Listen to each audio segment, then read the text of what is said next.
তেহট্টে EVM বদলের অভিযোগ, DCRC থেকে ইভিএম বদলের অভিযোগ। তেহট্টের বেতাইয়ে ক্যাম্পে ট্রিপল ছেঁড়া, ট্রিপল কেটে ইভিএম বদলের অভিযোগ। কারাই অভিযোগ তুলছে, কি অভিযোগ আরো ডিটেল জানবো। সমীর রয়েছে আমার সঙ্গে। সমীর, দেখো, তেহট্টের বেতাই পলিটেকনিক কলেজে করা হয়েছিল ডিসিআরসি সেন্টার এবং সেখানে ক্যান্ডেল খাটিয়ে এই ডিসিআরসি সেন্টার করা হয়েছিল। ভোট গ্রহণ শেষে ভোট কর্মীরা ইভিএম এবং ভিভিপ্যাট নিয়ে সেখানে গিয়ে জমা দেয় এবং আজ সকালে সেখানে যান পলাশীপাড়ার বিজেপির প্রার্থী। তিনি গিয়ে দেখেন যে ক্যান্ডেল করা হয়েছিল সেই ক্যান্ডেলের পিছনের দিকে ট্রিপল ছেঁড়া।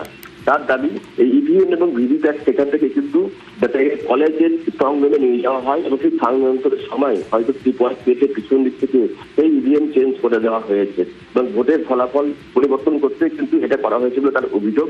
যদিও জানা গিয়েছে যে গতকাল রাতে সেখানে ঝড় বৃষ্টি হয়েছিল এবং সেই ঝড় বৃষ্টির ফলে কিন্তু ট্রিপল ছেড়ে বলে অনুমান করা হচ্ছে, কিন্তু সে দাবি মঞ্চে ডাকাদার এই বিজেপি প্রার্থী, তার দাবি কিন্তু পরিবর্তন করা হয়েছে এবং এর মধ্যে তৃণমূলের প্রার্থী রয়েছে, কিন্তু এখনো পর্যন্ত তৃণমূলের পক্ষ থেকে এই বিষয়ে প্রতিক্রিয়া পাওয়া যায়নি। বেশ।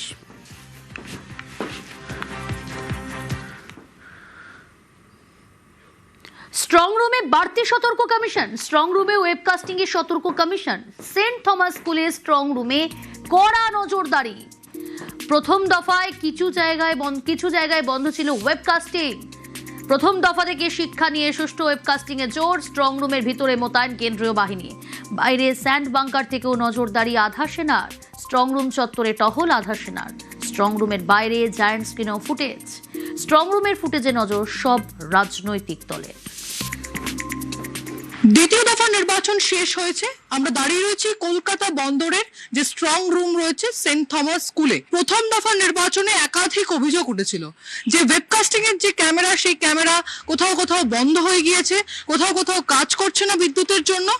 ঠিক এইভাবেই কিন্তু ওয়েবকাস্টিং এর মাধ্যমে একেবারে 24 ঘন্টার যে ফুটেজ, সেই ফুটেজ আর্কাইভ হয়ে থাকছে। যে ভিতরে কেন্দ্রীয় বাহিনীর জওয়ানরা তারা কিন্তু মোতায়েন রয়েছেন এবং তাদের কাজও শিফটিং অনুযায়ী চলছেন। 24 ঘন্টা তারা ভিতরে পাহারা দিচ্ছেন। রাজ্য পুলিশ, কলকাতা পুলিশ, এছাড়াও কেন্দ্রীয় বাহিনীর জওয়ানরা স্ট্রং রুমের বাইরেও কিন্তু এইভাবে পাহারা দিচ্ছেন। কোনোভাবে এই স্ট্রং রুমের ভিতরে তালা কোনোভাবে লক এন্ড কি করে বা খোলা না যায়, তার জন্য কিন্তু ওয়েবকাস্টিং এর যে ক্যামেরা, সেই ক্যামেরা কিন্তু মোতায়েন করা রয়েছে। ক্যামেরা পিন্টুর সঙ্গে প্রীতি, নিউজ 18 বাংলা, কলকাতা।